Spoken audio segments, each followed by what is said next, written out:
use my link below. Use my code Rebecca10. If you use my code and you get there early, we can't go on social media or even like listen to a podcast without affiliate marketing bombarding us. And we all go along with it. Okay, I'm supposed to use code Joe. I'll do that. Or I'm supposed to use code whatever. We're used to it and we go along with it. But what actually is it? What purpose does it serve? Should you be using it? Should you be steering away from it? Is it just a big lie to somehow take your money? What is the purpose of affiliate marketing and all of these links and codes that you see from me and every other really creator here on YouTube, as well as TikTok and, my goodness, Instagram, like I said, podcast, no matter where you are, Facebook, anywhere. What is it? This is going to be the next one in my series. I've been doing this behind the scenes series. At the end of this video, I'll put a little link with the others. I did one on what PR is, why beauty creators get PR, and should they or shouldn't they. You need to check that out if you ever have questions about that, or if you find it obscene that beauty creators get so much stuff, or whatever. And then I also did a video about how retailers treat us, how they treat creators, and how retailers treat returns for all of us. Now, this is the third in the series, and I am taking suggestions. I even posed this question in a video previously, but I also got a lot of people independently before I posed the question coming to me. And they said, you should do a video on what these affiliate links and codes and stuff are.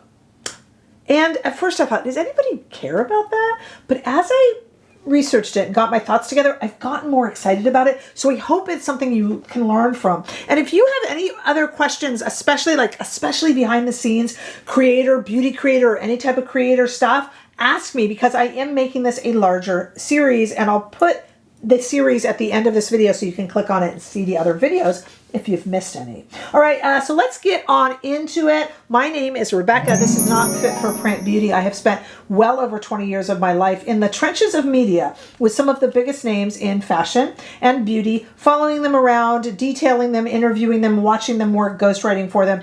And that gave me the guts, the audacity, the courage to bring Not Fit for Print Beauty, because we're not in print anymore, right here to YouTube, to give you a little bit of a digital beauty magazine to look through every day or so here on YouTube. All right, so let's go ahead and get started now. Affiliate links. What are they? What do they really do? Who do they really help? And should you be using them? And when I shop, do I use other people's codes? I'm going to answer all those questions and more. Affiliate marketing, for all intents and purposes, guys, it is just the digital version of commission. That's all it is. There's really nothing new here. What's commission? If we go back, if you're over the age of 35, you know really what commission is. Nordstrom famously used to offer great commission to its sales associates.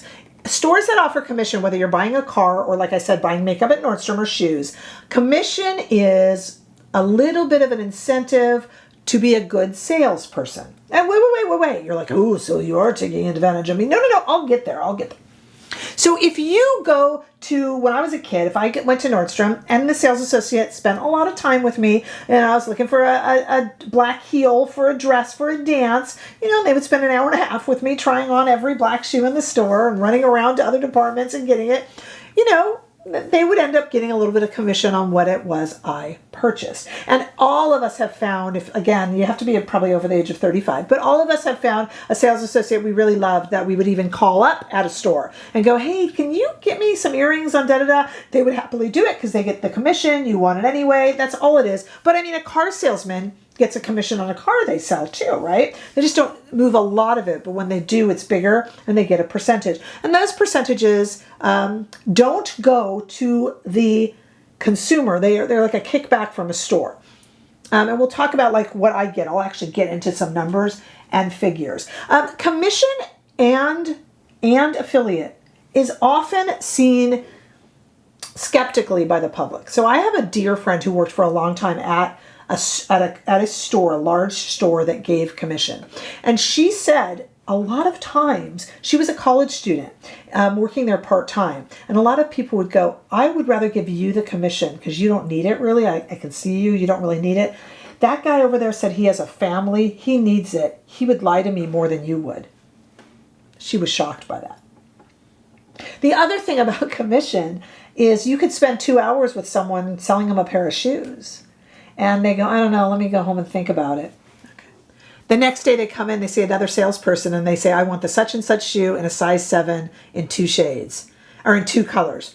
The guy runs to the back, gets them, you buy them, he gets that commission that was off your 2 hours that you spent with the customer. That's just the way it rolls. It's somewhat similar in affiliate marketing too, because all affiliate marketing really is commission in the digital realm. Affiliate marketing you will recognize as, it used to be called reward style. Now it's LTK. I'm just talking about beauty and fashion because that's what I do, but you know what I mean. But it can also, Shop My Shelf is a big one now. I use that. But you've heard of Share a Sale and Rakuten and a million others I'm missing. And now, of course, on the scene, it's getting bigger and bigger because we have TikTok Shop and now YouTube Shopping. I've been putting a lot of links in YouTube Shopping. And that's YouTube and TikTok going, why are we not getting in on this? You know, I guess I can't blame them. Because what happens when you buy, let's say that you buy a $40 NARS, the multiple new stick, okay? There is an affiliate code. If you use my affiliate code, I will get a certain percentage of that. It's not charged to you. You still pay your $40 for the product. But the store takes a cut because you could buy NARS through NARS, you could buy NARS through Nordstrom, you could buy NARS through Sephora, et cetera, et cetera. So the store takes a cut and I get a little bit of a cut depending upon the store. Stores give creators anywhere from 1% to like 13, 14%. Depending. Sometimes even a store will go, hey, like I've had, Fenty was running a thing on YouTube where they would give a creator a larger percentage because they would love to see all their products featured in videos. Okay. Nobody's lying. We'll get to that part, but nobody's lying. They're just like, hey, this weekend we're doing a big blowout, mention our products so we can get our products out there. It's quite a legitimate thing. Same way that a large big box store would say, hey, we're going to give you guys an increased commission if you sell such and such brand of shoes because they're new to our store and we want to advertise them. So there's like incentives all around during shopping. This is nothing new. Really is nothing new. Okay, so let's do the math. If you spend $40 on a new NARS the multiple, depending upon which platform the creator uses, they'll get anywhere from $2 to $5 back from the store for your $40 sale. When do we get it back? We get it back like 3 or 4 months afterwards, again, depending on the store. Because you could buy 3 multiple sticks and return 2 of them. They're not going to give me the commission on all 3. They'll give me the commission on the one you keep. So you have to wait for your commission. The commissions that I'm getting paid now and your favorite creators, the affiliate code stuff they're getting paid right now is from 4 or 5, 6 months ago, depending on the store. They have different amounts of time. And if, let's say you're a really small creator and you only sell through your links, people click, you only sell like, 3 a week, you can only end up making like $6 a week. There's not a lot. A lot of people will say to me, yeah, well, you get affiliate. You're linked. And so you're just saying, it's like, yeah, I got $3 this week. If you're a small creator, it's like, there's nothing in it. Now, bigger creators have bigger numbers, bigger clickers, and all that sort of stuff. And there are cookies. Just like I could have gone to Nordstrom, and I looked for those black shoes for a dress I was wearing to a dance in high school. And I said, oh, these would be cute with a pink lipstick. If the shoe department person ran and got me the lipstick and showed me a few options, she would want to do that because she could also get the commission for the lipsticks, even though they're not in her department. Same thing with cookies, because, if you go to get my NARS the multiple, and while you're there, you get a little refill on your Lancome Bifacil. Theoretically, if everybody's being honest, they will give me a little portion of that because I'm the one who brought you digitally to Sephora that day. I don't always see cookie sales, so I don't think everything is always above board. That's another thing. It's a little it's not as transparent as it could be. When you worked at a large big box store, you knew you sold the pink lipstick to someone, so you're looking for your. I don't necessarily know if you guys are using my links, so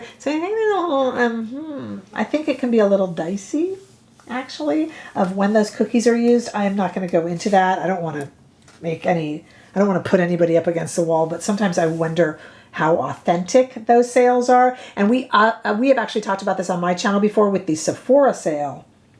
I'm just like, really? Everyone's saying they used my links and I just made $5 in total off the Sephora sale. Well, a few things can happen with that. First of all, if you've used a bunch of creator links and then you use one creator just to put one last product in, it's the last link used gives you the whole cart. So that's part of it. And that's like somebody coming in, like I told the story about the shoes, someone coming in the next day and just going, I'll take this and this in a size 7, and that guy gets the commission that you worked 2 hours on yesterday. It happens. Whatever. What are you going to do? It is what it is. But anyway, if you are a smaller creator, you're making a lot less on your links because you got less traffic, less people clicking, less cookied products. I know a lot of creators who work with like Walmart. And that's not what I do. But I have friends who do like craft creation. They do create, and they'll sell stuff through Walmart or Michael's, and then they'll see people's cat food that they got commission off of because, well, people were on Walmart, they bought their cat food. It's true because you're the ones who brought it there. Okay, but that's a link. And I do, like, for instance, the makeup I'm wearing now will be down below in my description bar linked. And when you click on it, it gives me anywhere from 1% to like 15% of what you buy, depending on the store. And like I said, that can fluctuate too. Like when Sephora has a sale, they lower their commission because they don't want to give money away. And I think I've always suspected, like Charlotte Tilbury now has an app, and I've suspected that it has an app because you can't like link codes to apps. So all of the early buyers cannot use a code, so they have to give away less of their money. I think there's a lot of affiliate marketing going out there and a lot of retailers going like, how much? We're giving like 5%, 8% of every sale to these different creators all over the map. We'd like to keep some of that. Thank you. So they make you have to shop early from apps that people like me cannot link to. Okay, how about codes like Rebecca 10, Rebecca 15? Say these are just more incentives. They are great for you guys because you save that percentage. They're great for me because I get your sale. They're great for the store because you're interested in saving money and you come in. And if they sell a bunch more products at 15 or 10% off, they still make more money than selling less products at the full price. That's a winner for everyone. And it's a way for them to track that if you enter Rebecca 15, Rebecca 10, not fit for print, not fit for print 10, whatever. I can't keep track of all mine. I always have to look them up. But if you enter it in, they also kind of are interested in who brought the traffic there. It's kind of a curious thing. Sometimes if you're on like Instagram, and let's say you're looking at a YSL eyeshadow palette, they'll have a link there and it's a YSL link and it's their own affiliate code. So YSL is making a percentage? No, They also track. So this way YSL knows that they brought in, they see what code or what link people used to get to the site. So they can go, oh, wow, that was from our Instagram story. Oh, wow, that was from this creator in Los Angeles named Rebecca and not Fit for Print Beauty. So a lot of times it tracks it. And a lot of times I like when you guys use my links and my codes because it's not that I'm making much money. I'll make $2 or whatever. But it lets the brand know that I love their product and I'm talking about their product and I enjoy it. And then that brand might go, hey, we should partner with Rebecca and have her do a big video for us. And then you guys are like, yay, more products that I get to see Rebecca do. And it's because the brand noticed that you guys noticed that I liked the brand and you were taking my word for it. But can we trust creators? Well, yes and no.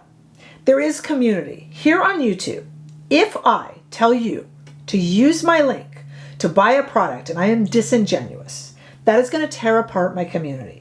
I'm not saying we're always going to agree on things because, let's face it, there's some lipsticks I'm sure that I've absolutely loved and you guys have been like, not my favorite. But for the most part, I get people coming back and going, you recommended this product and I absolutely love it. And then I become, or other creators become, your go-to. Someone might say, hey, if Rebecca likes a certain mascara, I'm going to like it. I always like the ones she likes. I always hate the ones she hates. Or whatever. So we have community here on YouTube. And there are younger creators that can be Pennywise and Pound foolish. This is the best lipstick I've ever used to get you to use their affiliate link. It's kind of Pennywise and Pound foolish because you're just racking up the $1.50 commissions.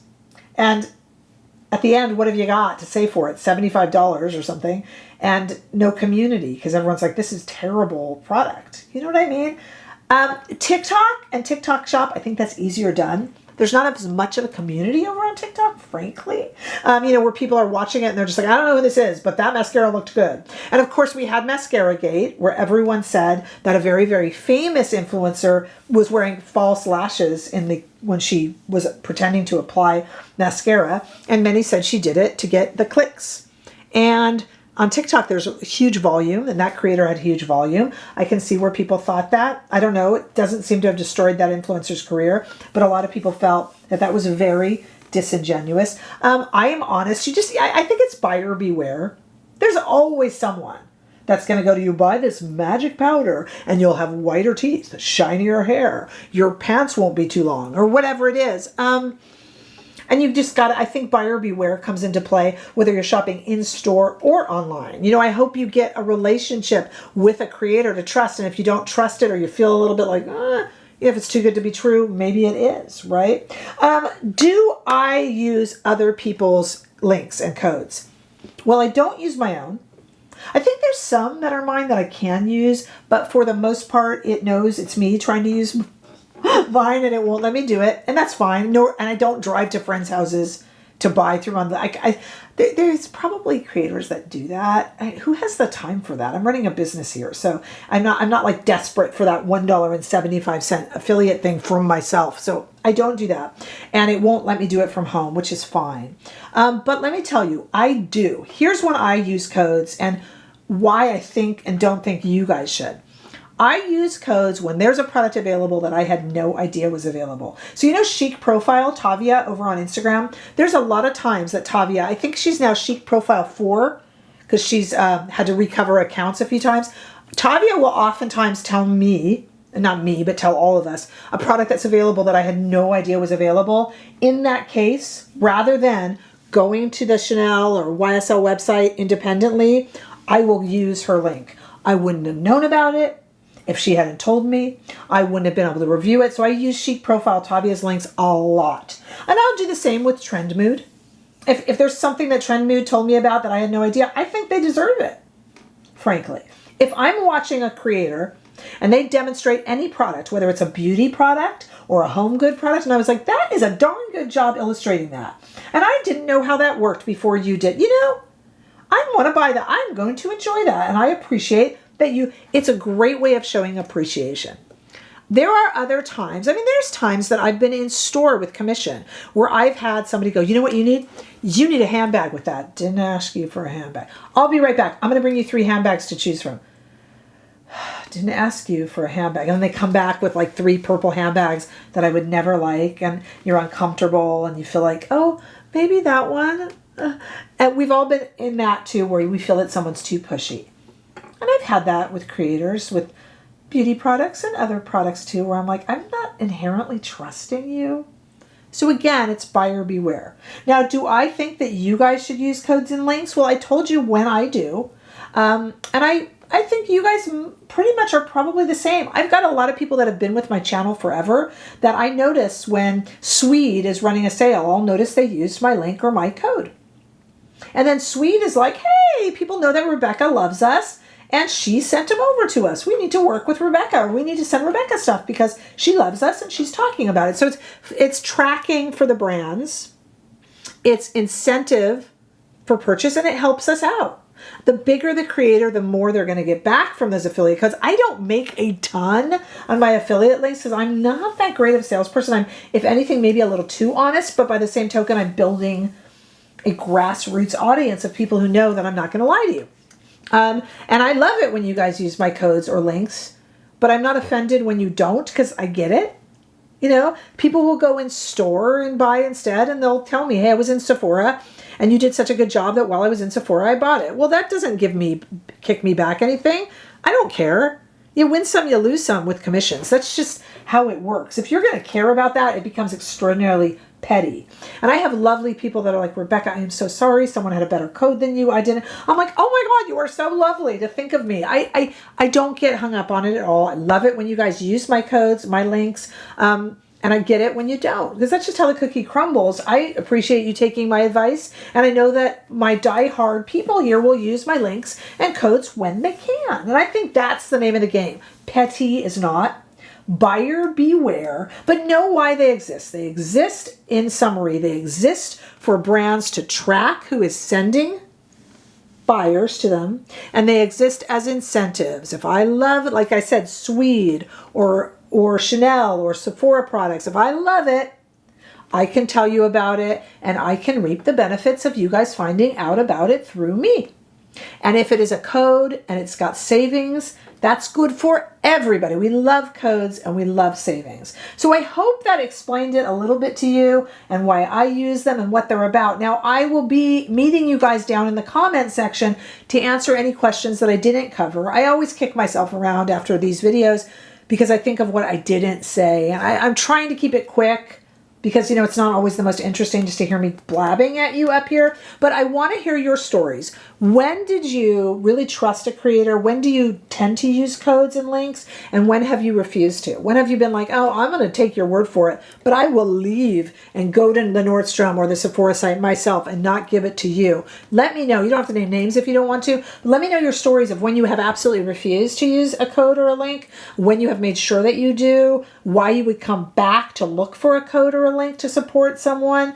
I want to know all of these things, and in-person commission stories too. This is all just commission. It's all just sales and commission. When do you trust someone? When do you not? Do you use YouTube shopping? TikTok shopping? TikTok shop is huge.